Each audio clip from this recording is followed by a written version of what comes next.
Magandang gabi, Pilipinas! Kwentong politiko na. Oras na muli para pag-usapan ang mga kaganapan sa mundo ng politika ngayong maghapon. Araw ng Miyerkules, December 6, 2023. Ako si Meiji Cruz. At magandang gabi sa iyo, partner Jigo. Magandang gabi, partner Meiji. At syempre sa ating mga taga-subaybay worldwide, mahaba-habang kwentuhan naman ito. Kaya patuloy lang tumutok. Ako po si Jigo Postolero. Narito muna ang ating mga politiko headlines ngayong gabi. Transportation USEC. Cesar Chavez promoted bilang Presidential Assistant for Strategic Communications.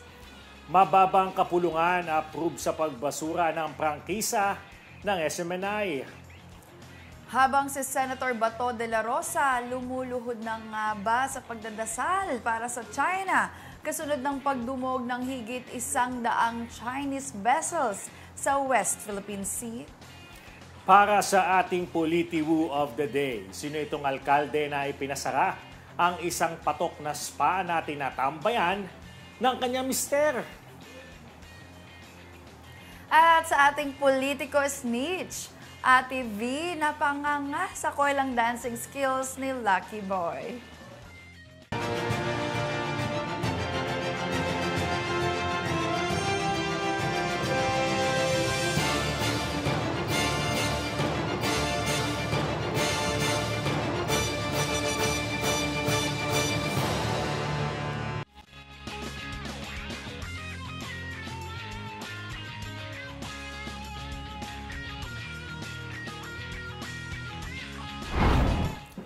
Sa detalye ng ating mga balita, itinalaga ni Pangulong Ferdinand Marcos Jr. si Transportation Undersecretary Cesar Bermejo Chavez bilang Presidential Assistant for Strategic Communications.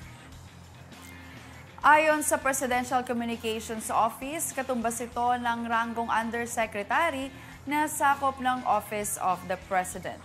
Wala pa namang detalye mula sa palasyo kung ano ang magiging tungkulin ni Chavez na dating Undersecretary for Railways ng DOTR.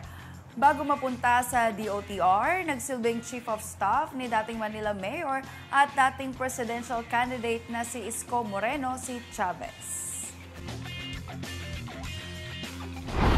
Lusot na sa House Committee on Legislative Franchises ang resolution na nananawagan sa National Telecommunications Commissions na suspendihin ang operasyon ng Sunshine Media Network International o SMNI.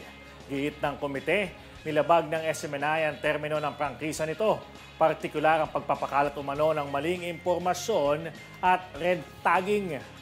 Ayon kay House Assistant Majority Leader Migs Nograles, nabiguri ng SMNI na tuparin ang mga kondisyong nakasaad sa pribilehiyong ibinigay ng Kongreso na naglalayong protektahan ang interes ng publiko. Nagugat ang investigasyon ng Kamara sa SMNI nang isiwalat sa isang programa nito na may 1.8 billion pesos umanon travel fund. Si House Speaker Martin Romualdez. Ipinapasa Diyos na lamang ni Senador Ronald Bato de la Rosa ang panibagong insidente ng pagdumog ng 135 Chinese vessels sa West Philippine Sea. Ayon kay de la Rosa, nababaliwala ang sandamakmak na inihaing diplomatic protest ng bansa dahil deadman naman ang China rito. Para sa senador, hindi rin naman kasi mainam na makipaggera tayo sa China. Dahil dito, hiling na lamang ng senador sa mga Pilipino na magdasal na lamang sa Diyos at huwag tayong pabayaan sa mga ginagawa ng China.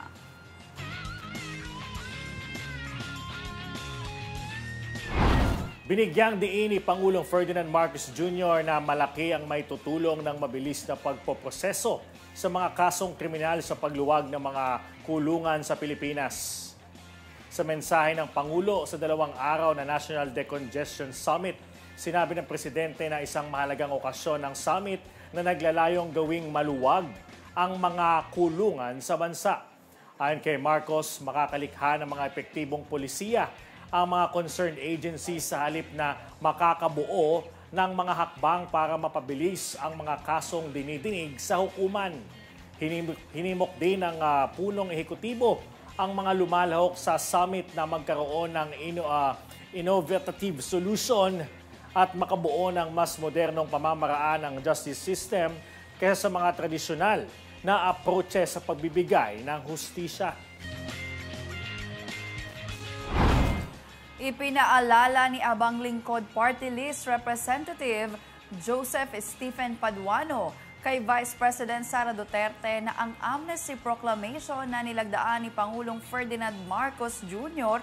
ay pagpapatuloy lamang ng programa na ipinatupad ng kanyang ama na si dating Pangulong Rodrigo Duterte. Binanggit ito ni Paduano sa pagdinig ng House Committees on Justice at on National Defense and Security bilang tugon sa mga pahayag ni VP Sara laban sa amnesty proclamation na inilabas ni Pangulong Marcos. Sa naturong pagdinig ay ipinagtibay ng dalawang komite ang 4 na proklamasyon na inilabas si Pangulong Marcos upang patawarin ang pagkakasala sa batas ng mga rebelde bunsod sa kanilang paniniwalang politikal. Diin ni Paduano, mahalaga ang nabanggit na mga proklamasyon para sa kapayapaan ng bansa. Kaakibat ang paalala na naglabas din ng kaparehong proklamasyon si dating Pangulong Duterte. Kahit kinokontra na ang kapatid na presidente, mistulang to the rescue pa rin si Senator Amy Marcos sa kanyang itinuturing na kaibigan na si Vice President Sara Duterte sa issue ng peace talks sa pagitan ng gobyerno at CPP, NPA, NDF. Magugunitang nauna na sinabi ni Vice President Sara Duterte Carpio na ang pakikipagkasundo ni Pangulong Ferdinand Bongbong Marcos Jr. sa CPP, NPA, NDF ay pakikipagkasundo sa demonyo dahil hindi sila seryoso sa usaping pangkapayapaan.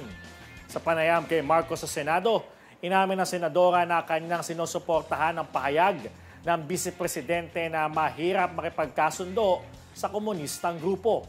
Paliwanag ng senadora, mismong ang chairman ng National Democratic Front of the Philippines na si Luis Halandoni ang nagsabi na kahit may usaping pangkapayapaan, mananatili pa rin ang kanilang mithiing pabagsakin ang pamahalaan.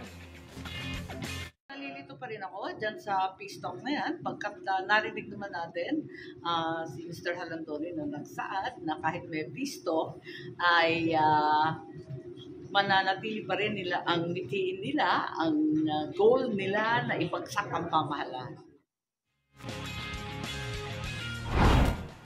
Inaprubahan na ng ikalawang pagbasa ng Kamara ang 2 priority bills ng Marcos Jr. administration.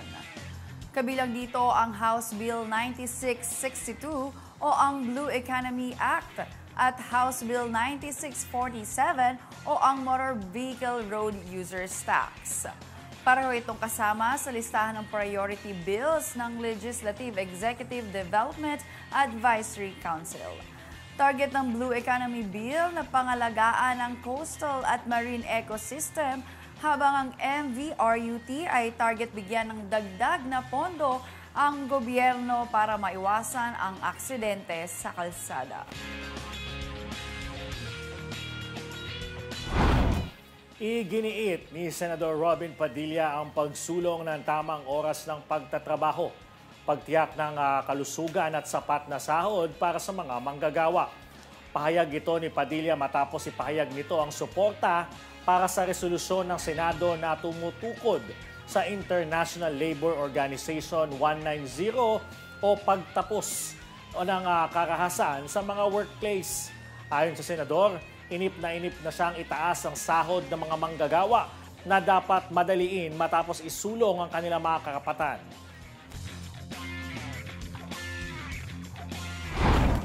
Umaasa rin sa Senadora Amy Marcos na mawawakasan na ang pang-aabuso at pagmamalupit sa mga informal workers sa bansa. May detalye dyan si Raymond Tinaza. Kumpiyansa si Senator Amy Marcos na malapit nang maisapinal ng Senado ang isang International Labor Treaty na magbibigay ng parehong antas ng proteksyon sa mga informal workers at mga regular na empleyado laban sa pisikal, sexual, psychological at ekonomiyang pang-aabuso. Sinabi ito ni Marcos na siyang chairperson ng Senate Committee on Foreign Relations matapos itong irekomenda sa plenaryo ng Senado ang International Labor Organization Convention 190, lalo nakakuha na ng buong pagsang-ayon mula sa mga pangunahing ahensya ng gobyerno at mga non-governmental organizations sa pagdinig ng komite noong nakaraang buwan. Idinagdag pa ng senadora, maaaring mas mataas pa ang bilang kung makagawa ng isang tumpak na pambansang inventaryo sa mga informal workers. Paliwanag pa ni Marcos, kilala rin bilang Violence and Harassment Convention of 2019 ang ILO Treaty na ito ay hindi tumutukoy sa teritorial na lugar sa trabaho kundi higit sa lahat sa kabuuang mga trabaho sa buong mundo.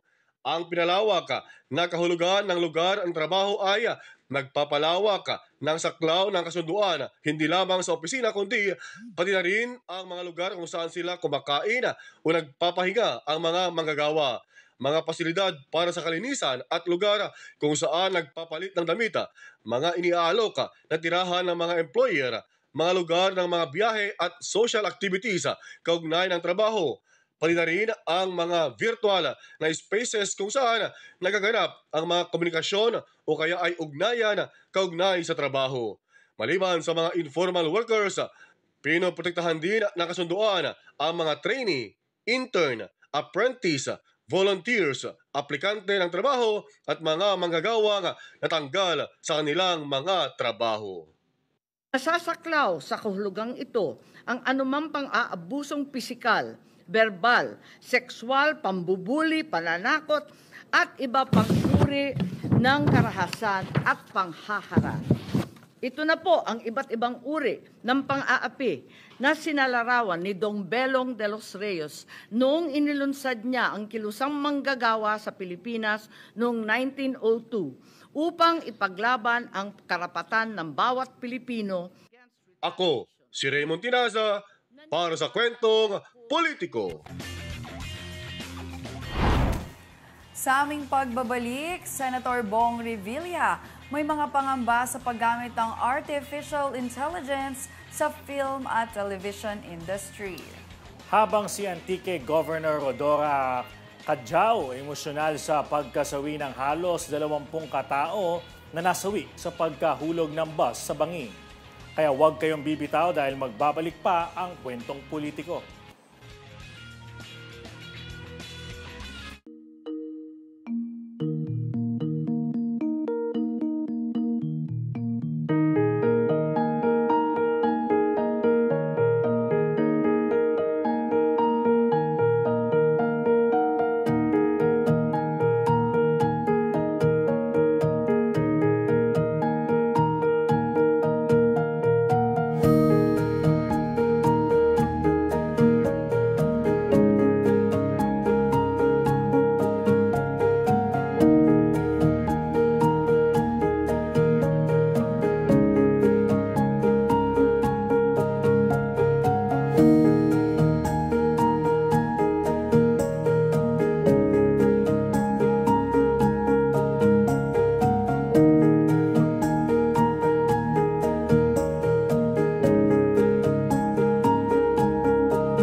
Sa pagpapatuloy pa ng ating balitaan,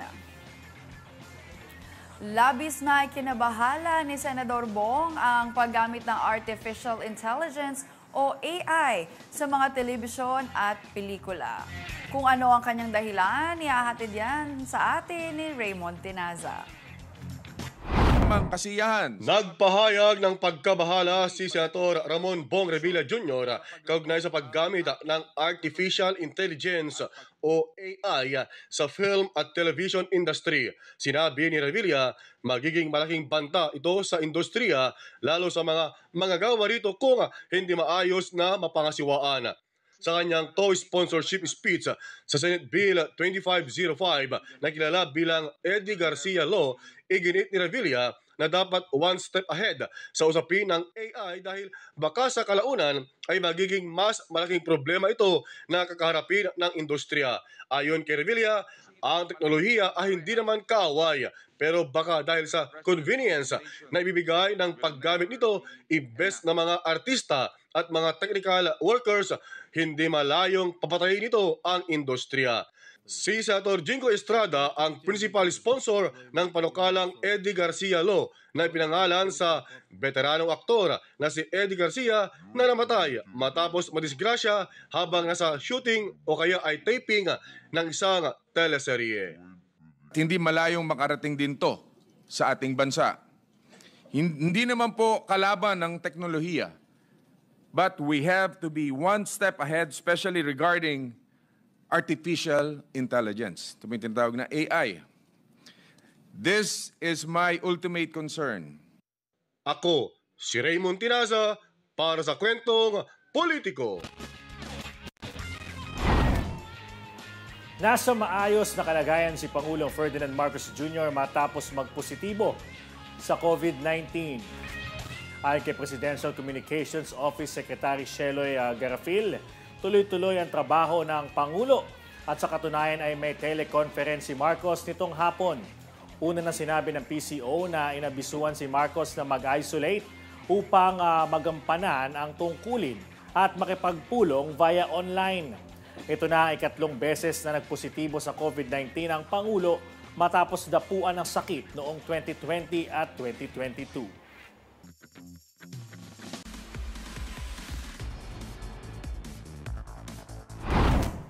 At para naman sa ating mga kwentong politiko sa rehiyon, makakasama natin dyan si Marie Hamisola. Mga kwentong politiko sa rehiyon, simulan natin yan sa Western Visayas. Tiniyak ng Antique Provincial Government ang tulong sa mga biktima ng bus na nahulog sa bangin kahapon. Pumalo sa 16 ang patay habang 8 ang kritikal. Wasak ang Ceres bus matapos mahulog sa matarik na bahagi ng bayan ng Hamtik na posible raw na pumalya ang preno. Ayon kay Governor Rodora Cadiao, sasagutin ng pamahalaan ang gamot ng mga sugatan. Magbibigay din ng funeral expenses para sa mga namatay sa aksidente. Sa ngayon, itinigil na ng PDRRMO Antique ang retrieval operations dahil nakuha na ang lahat ng nakitang bangkay sa lugar. Hiniling naman ni Cadiao na igalang ang privacy ng pamilya ng mga namatayan. Iginiit din ng gobernador na matagal na silang humihingi ng tulong sa national government, lalo't itinuturing na accident-prone ang lugar dahil sa madalas na insidente. I'd like to assure you that whatever hospitalization, medicines, and what they need, we will take care of that. Hindi ko makabalaka. And for the funeral expenses of those who unfortunately died, we will talk about that, and I'm sure tulungan natin sila sa andang funeral expenses. For now, again, I appeal, please let us not spread a horrific and horrendous news, no? Kasi let us respect the families of the dead and those who are affected. All we need from you, mga Kasmanwas, are your prayers. Samantala sa Cagayan Valley, hindi lang kaalyado, kundi isang big brother ang turing ni Cagayan Governor Manuel Mamba sa China. Sinabi ito ni Mamba nang bumisita sa probinsya si Ambassador Wang Xilian. Ayon kay Mamba, isa ang China sa mga walang patid na nagpapaabot ng tulong sa kanila lalo na tuwing may kalamidad. Ang pagbisitang ito aniya ni Huang sa kanilang probinsya ay sumisimbolo rin ng mas matibay na pagkakaibigan at pagkakapatiran di lang sa lalawigan maging sa national government. Sabi naman ni Wang, di lang kapitbahay ang turing nito sa Pilipinas kundi isang kamag-anak. Pinasalamatan din niya si Mamba sa mainit na pagtanggap sa kanya. Tumungo naman tayo sa Mindanao. Wala pa ring pasok sa lahat ng antas ng mga pampublikong eskwelahan sa Davao City ngayong araw. Kasunod na rin yan ang inilabas na direktiba ng lokal na pamahalaan. Hanggang ngayon kasi ay patuloy ang assessment ng LGU sa mga gusali na napinsala nang tumama ang malakas na lindol. At habang di makapasok sa paaralan ng mga bata, inirekomenda ng Davao LGU na magpatupad muna ng blended learning ang mga paaralan. Samantala, dumating naman na sa lungsod ang mga mag-aaral na sinundo mula sa Mindanao State University. Kabilang sila sa mga apektado ng pagpapasabog. Agad na isinailalim sa stress debriefing ang mga estudyante. At sa South Luzon, abot tenga ang ngiti ni Carmona Mayor Dalia Loyola sa ibinigay ng mga antena ng internet provider na Starlink. Di lang kasi basta-basta mga antena ito dahil isa itong high-performance antennas na magagamit ng mga pampublikong paaralan. Ayon kay Mayor Loyola, dahil dyan asahan na ang mas mabilis na internet connection na magagamit din ng mga guro sa makabagong paraan ng pagtuturo. Nagpasalamat naman ang alkalde sa Starlink sa ibinigay na ito sa LGU na makatutulong para matupad nila ang kanilang pangarap na maging isang international hub para sa innovation. Habang sa Metro Manila, mapapasmile talaga ang mga taga-QC sa libreng ngiti ni Representative Arjo Atayde. Ito ay kasunod ng kanyang free dental clinic na may libreng bunot din para sa mga batang may edad na 7 hanggang 16. Ayon kay Atayde, gusto niya kasing bigyan ng dahilan para ngumiti ang mga chikiting. Ikinatuwa naman ng mambabatas na daan-daang mga bata ang nakaisa sa kanyang dental program. Dahil dyan, ani Atayde, makakaasa ang mga taga-QC na may susunod pang programa na kagaya nito. Ako si Marie Hamisola para sa Kwentong Politiko. At ready na ba kayong makidahu at makichika sa buhay politiko? Makakasama natin dyan si partner Jigo sa aming pagbabalik.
Heto na muli tayo sa ating mga kwentuhang may bookingan.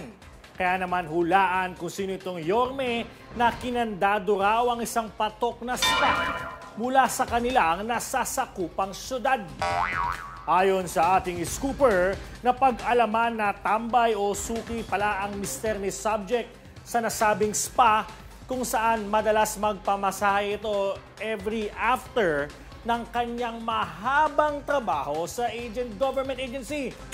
Ang classic nito, hindi lang pangkaraniwang masahe ang kinukuha ng politiko habi dahil humihirit din umano ito ng hindi extra rice, kundi extra service. Kaya kapag uwi raw ito sa kanyang misis, walang duda na lantutay na ang sandata ni Panday.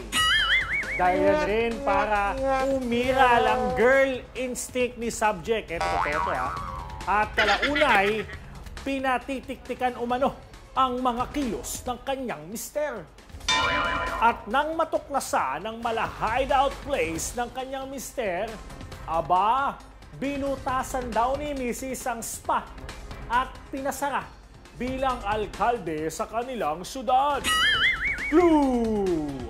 Ang government official na suki ng spa ay maaaring iugnay sa salamin.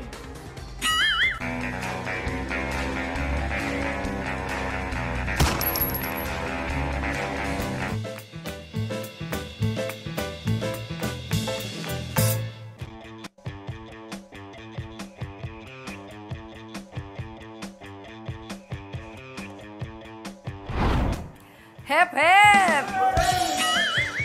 Break muna tayo sa mga issue at heavy news sa politika. Kaya naman halika't pasadahan natin ang ilan sa mga politiko snitch. Vroom, vroom! Skirt, skirt! Yan nga naman ang mala good vibes sa bunga ni La Union Governor Rafi Ortega David sa pagbibida ng matagumpay na pagdaraos ng kauna-unahang motocross challenge na pakulo nito sa kanilang probinsya.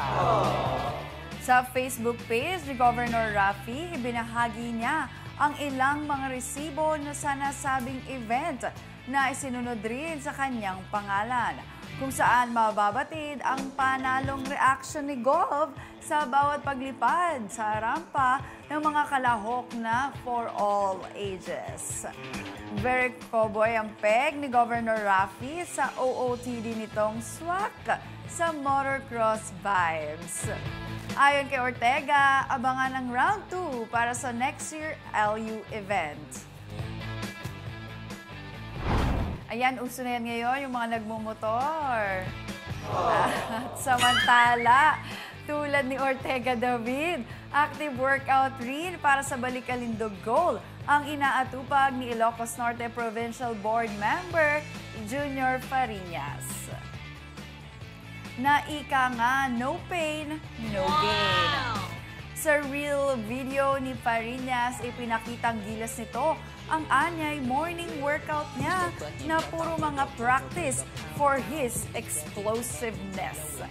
Na bagamat makikita ang paminsan-minsang pagod feels, push pa rin si BM sa kanyang dedikasyon sa pagbabalik-alindog routine.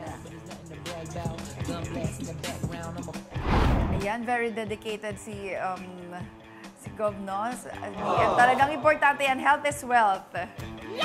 At speaking of dedication, umaapaw pa rin ang dedikasyon ng local politiko na si Laguna Board Member Danzel Fernandez sa kanyang self-improvement, lalo na sa pagmumultitasking job sa pagiging law student at government official.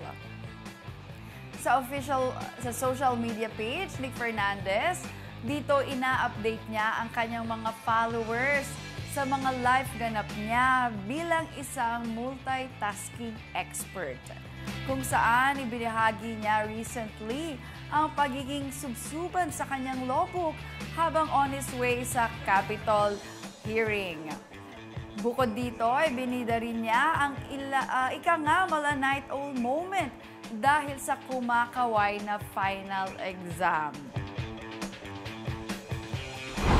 Wow, such an inspiration.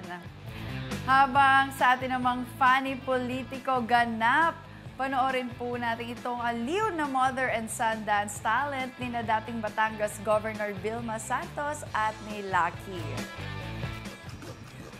Kung saan, mistulang na tulala si Ate V sa pagiging shoe dancer umano ni Luis. Sa nasabing video, di na makakaila na mag-ina nga sina Ate V at Luis na sureball na mag-a-agree rin kayo na same talent ang dalawa pagdating sa sayawan habang nakikiuso sa TikTok craze. Ika pa nga ni Lucky, napakitaan na naman niya kung sino ang dancer sa pamilya.